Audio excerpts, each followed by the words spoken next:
Cordial saludo. El presente trabajo dará a conocer el desarrollo de la actividad número 3, denominado valoración de empresas. Este trabajo fue realizado teniendo en cuenta los estados financieros de la empresa Nutresa durante el año 2022 y 2023. El trabajo es presentado por Jorge Luis Márquez y quien les habla, Diana Lorena Marín.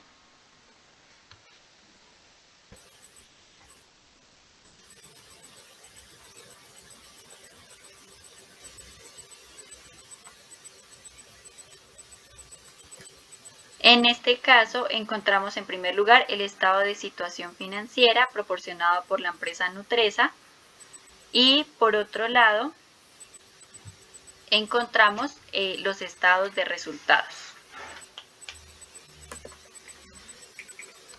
Como primer punto vamos a hablar del tema de la variación por múltiplos, donde encontramos pues los 2 años, para los 2 años comprendidos del 2022 y el 2023, donde se tuvo en cuenta, como lo decía mi compañera, los estados financieros del Grupo Nitresa. Empezamos con la valoración de la empresa sobre el EBITDA. Para esto necesitamos la capitalización bursátil. Esta información pues es sacada de las notas que están en los estados financieros, en donde nos decían que la empresa pues para el año 2023 veía reflejada este valor, el cual se mantuvo en el 2022 debido a que no teníamos información de este año. Aquí encontramos este valor en la parte de arriba, el cual está relacionado en acciones que vendió y el precio al que se vendieron. Este dato pues se multiplica y encontramos este resultado. Tenemos por aquí también, vemos las obligaciones financieras corrientes y las obligaciones financieras no corrientes. Se encuentran en el estado de las situaciones financieras en la parte del pasivo. Pues esta información es traída desde allí, la encontramos plasmada ya en miles de millones, al igual que el efectivo y el equivalente del efectivo. Después vemos la parte del EP, que para ya leer EP pues se necesitan los 4 datos anteriores. Estos son los otros datos que se suman los 3 primeros y se resta la parte del el efectivo y los equivalentes de efectivo. De esta forma lo hallamos. Y pues para hallar el EBITDA, pues está dado en el estado de resultados para los 2 años. Esto es eh, el, es el múltiplo, es el resultado del EP sobre el EBITDA. Pasamos al precio de la utilidad. Se toma la capitalización bursátil allá anteriormente, el precio por acción, como lo habíamos visto, y la utilidad neta por acción está en los estados pues, de resultados. Se hace la división entre estos dos y aquí tenemos los resultados. Con respecto a la EBITDA, pues la reducción del múltiplo del EBITDA es de 12.125 a 10.729 en 2023, lo que refleja pues una mejora de la capacidad operativa de la empresa y puede hacerla más atractiva para inversionistas, ya que ahora se paga menos cada entidad EBITDA generada.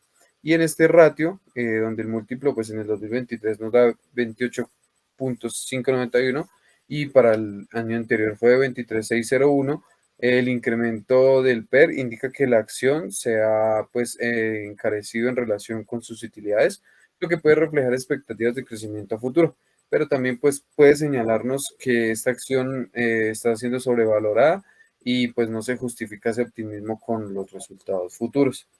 También podemos evidenciar por acá el valor de la empresa sobre las ventas.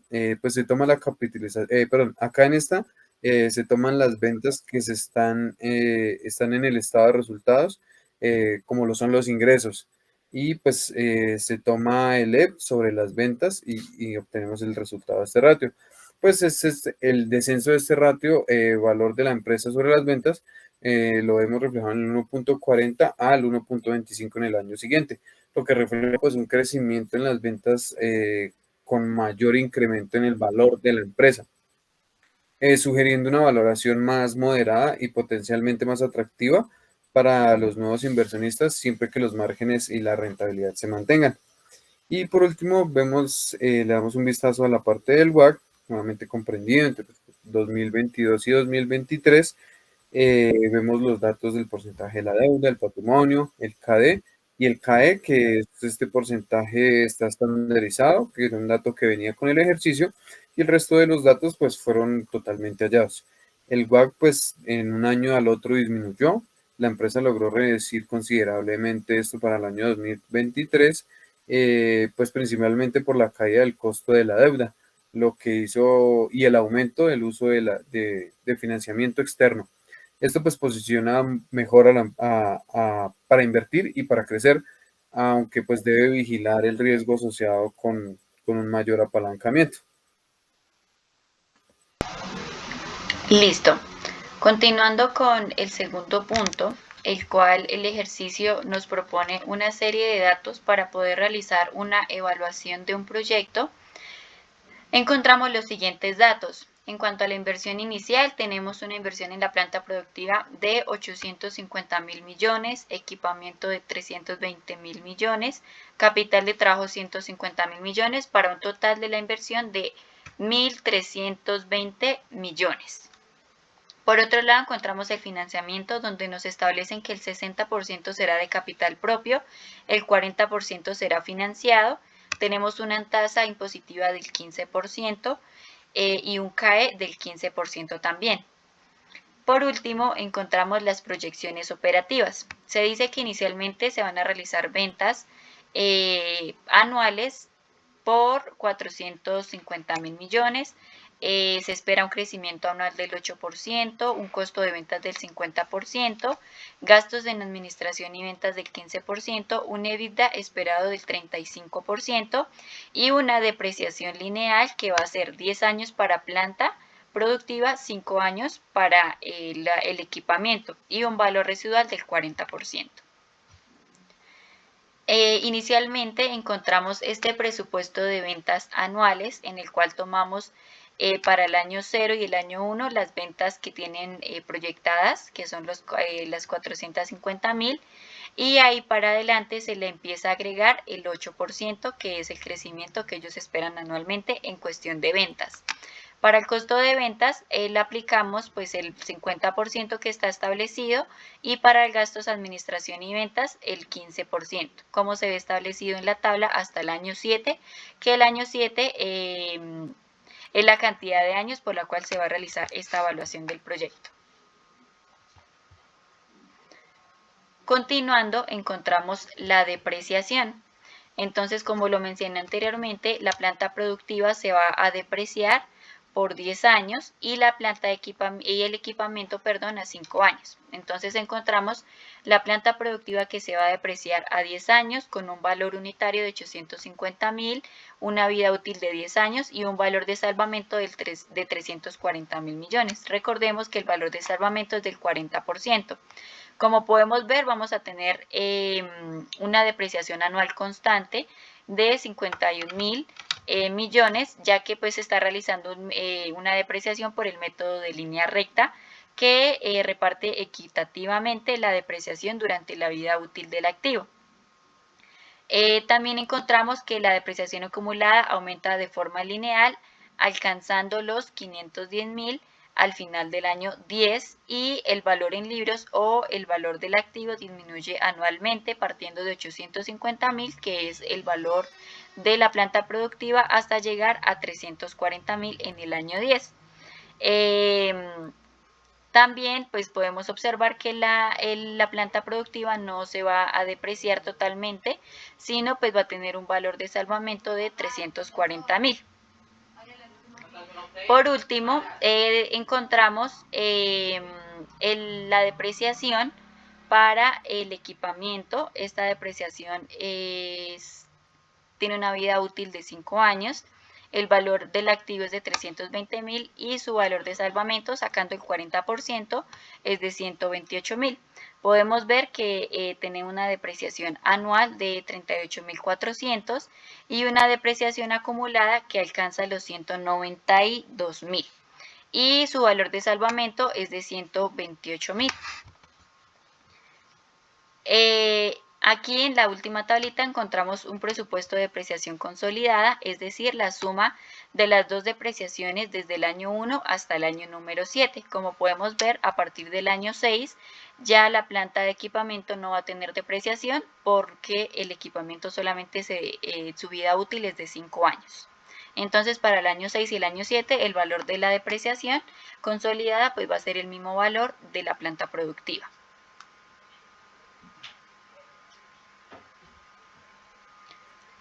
Continuando con la amortización, esta amortización pues es básicamente el crédito, la cantidad de cuotas, los intereses y demás que debe pagar la empresa para poder solventar el proyecto. Como lo mencioné, va a ser una fuente interna o de capital propio del 60% y una fuente externa del 40%. Entonces tenemos que el valor del crédito es de 528.000 millones, va a ser por 7 años, es decir, a 84 meses, con una tasa efectiva anual del 12%, una tasa efectiva mensual del 0,95%. Por lo tanto, al realizar este cálculo, nos establece que el valor de la cuota es de 9.148. Como podemos observar a lo largo de la tabla, se van a mostrar pues las cuotas que se mantienen fijas, sus intereses, los intereses que va a pagar al final del periodo y por último pues vamos a encontrar que la amortización para el mes 84 pues ya va a llegar el crédito a 0. Esto nos quiere decir que tiene pues es un crédito con cuota fija, pues que al inicio se va a pagar más interés como se ve en la tabla. Se inicia pagando 50 y...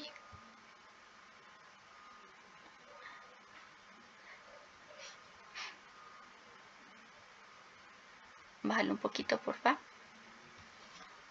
57.000 y el último interés que se paga para el último año es de 6.000 pesos aproximadamente. Listo.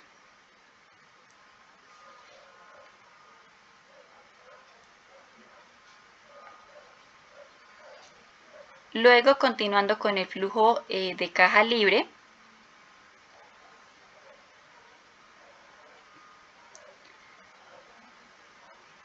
podemos observar que se toma las ventas.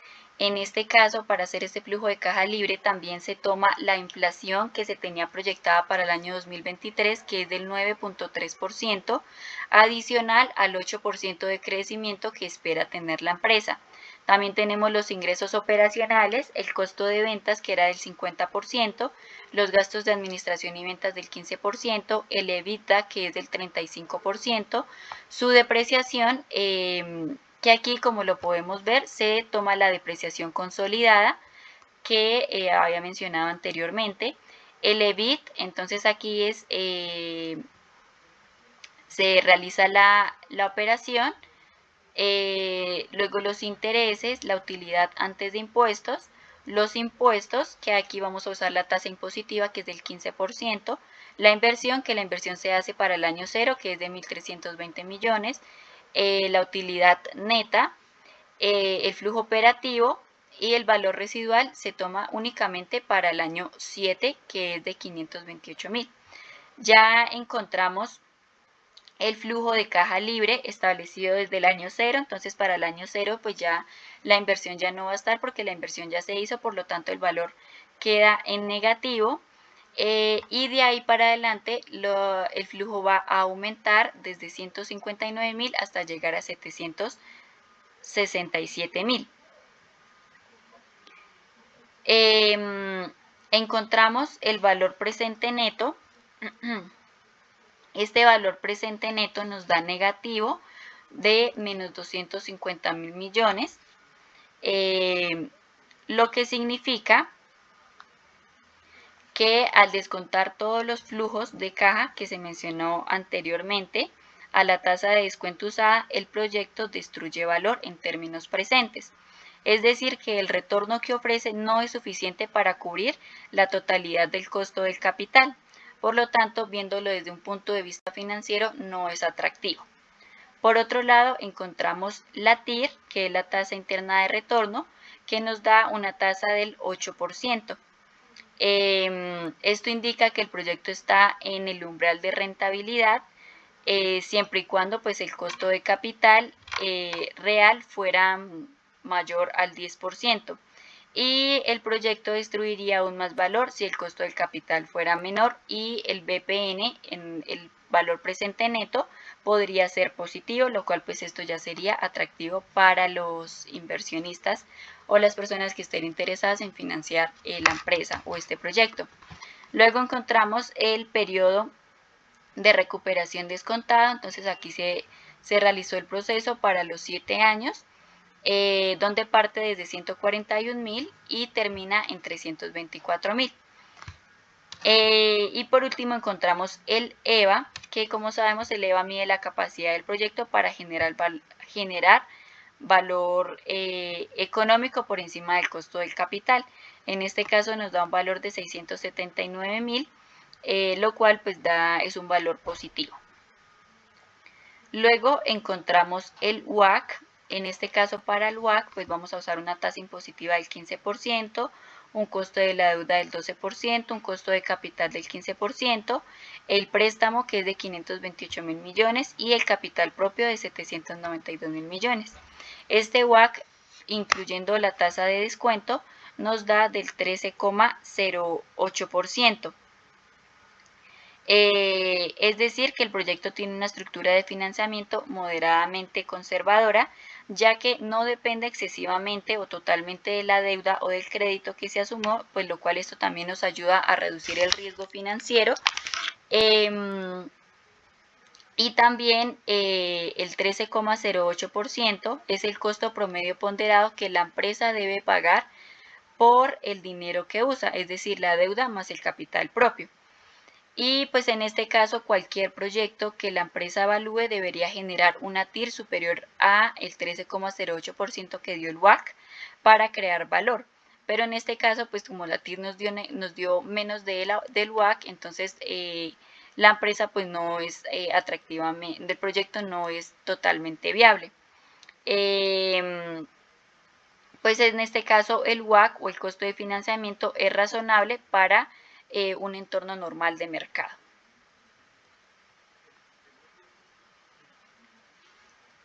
Listo. Ahora el último punto de esta evaluación de proyecto es un análisis de sensibilidad, que consiste en tomar la tasa, en disminuir y aumentar el 2% a la tasa del efectivo anual.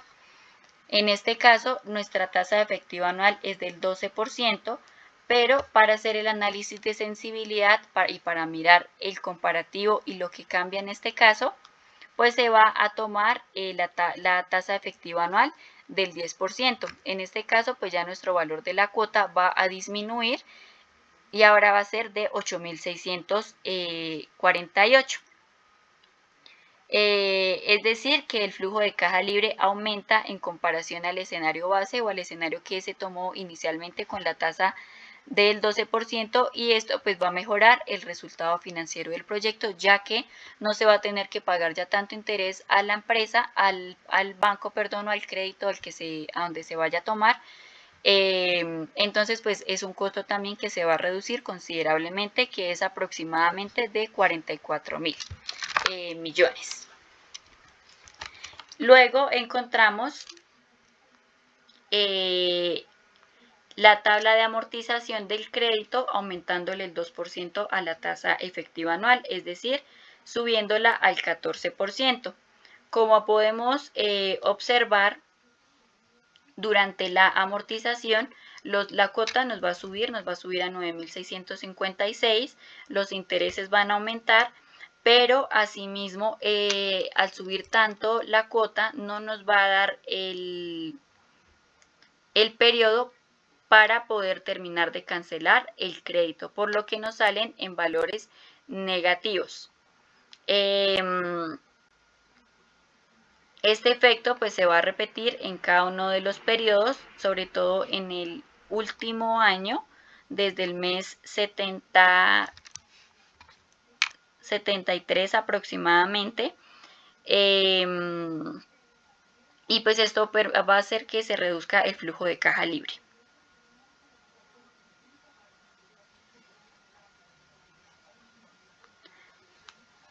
Luego encontramos el análisis de sensibilidad para el EBITDA. En este caso, el EBITDA esperado que nos planteó el ejercicio inicialmente es del 35%. En el primer caso vamos a disminuirle el 2%, es decir, que la tasa del EBITDA va a quedar en el 33%. Entonces, el EBITDA anual va a disminuir a 148.500 en el año 1 y esto va a reducir el flujo de caja libre y por lo tanto va a reducir el valor presente neto, ya que la empresa tiene menor rentabilidad operativa. Y por el contrario, para aumentarle del 35% al 37%, en la siguiente tabla, esto incrementa el flujo de caja a comparación del otro. Al disminuirle el EBITDA, lo que hace es que el flujo de caja disminuya, pero al aumentarle el flujo de caja va a aumentar y asimismo su valor presente neto. Y esto nos va a permitir determinar que la empresa va a generar más caja operativa o más ingresos operativos durante cada año.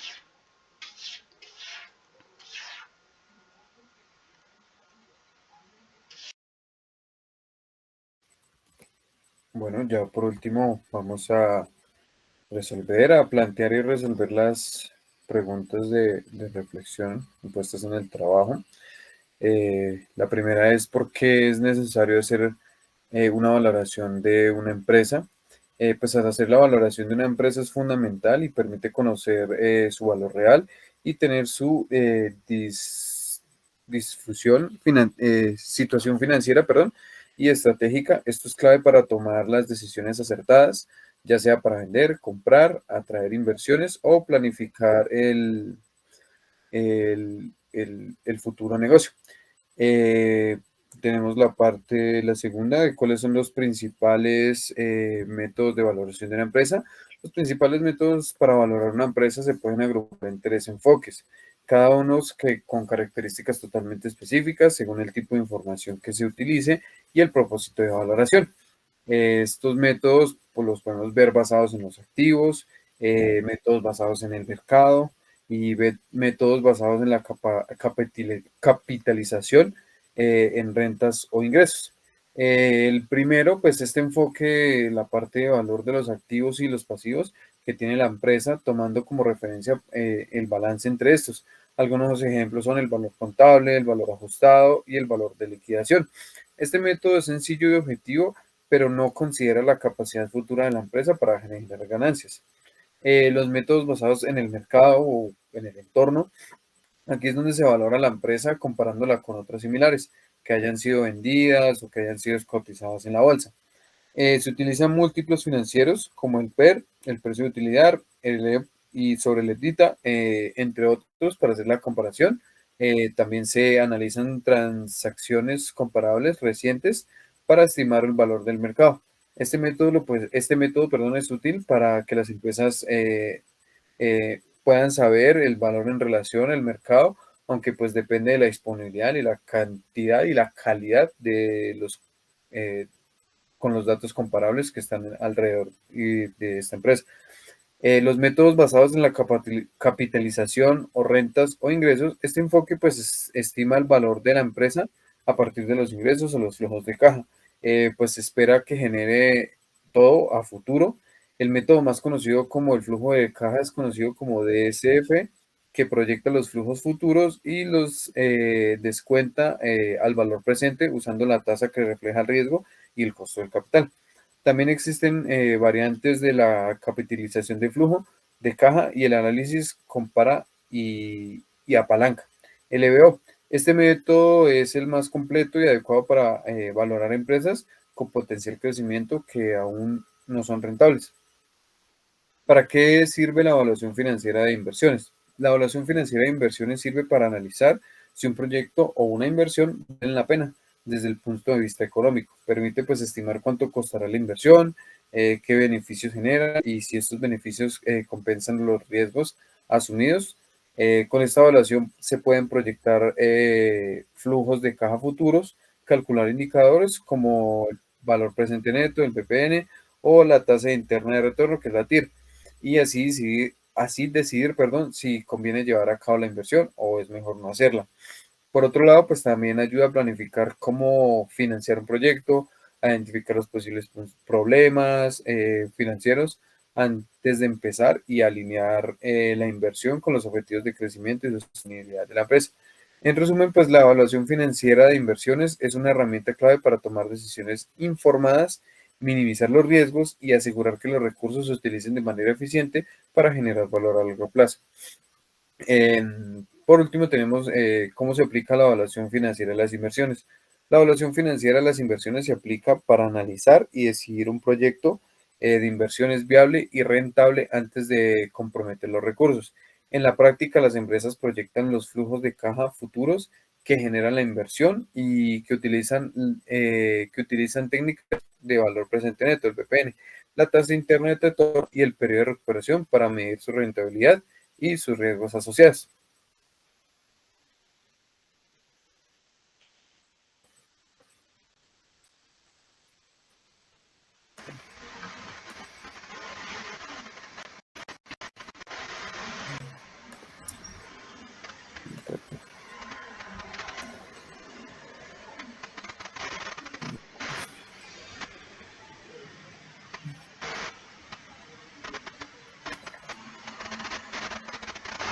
Listo. Ahora, continuando con el tercer punto de esta última actividad, encontramos un breve paso sobre los mercados financieros.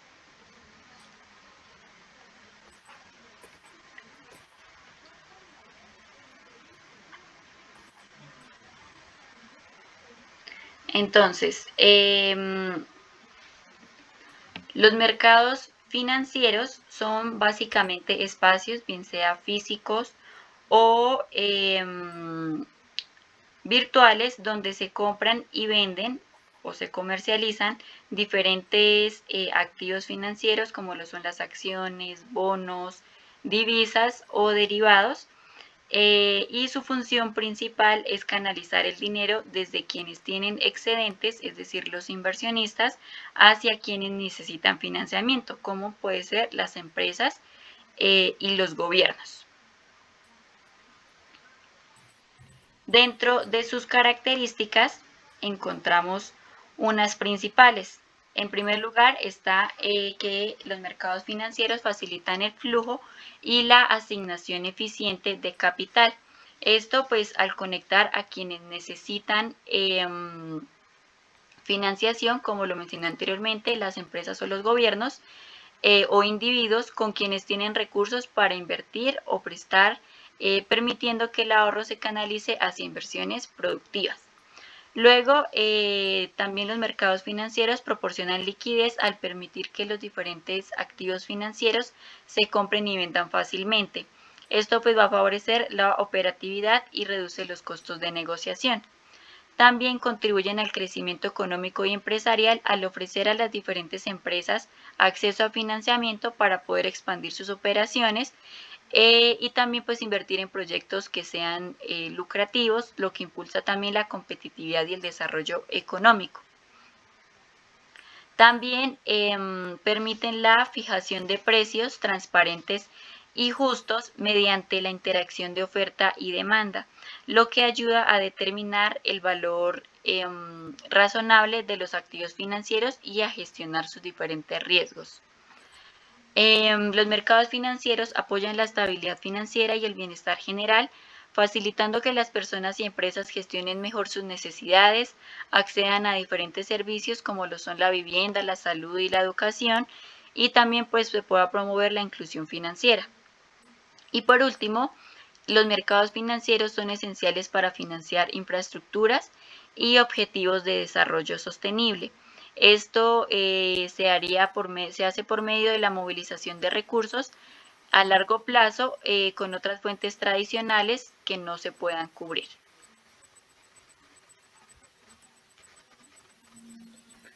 Bueno, también vamos a hablar sobre las principales bolsas de valores a nivel mundial. Las bolsas de valores representan los centros neurálgicos del mercado financiero mundial y su comportamiento influye significativamente pues, en la economía global.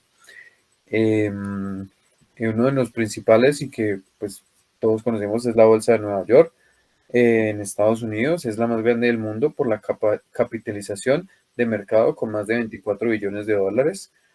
Albergan empresas como Apple, como Microsoft y como J. Morgan Chase.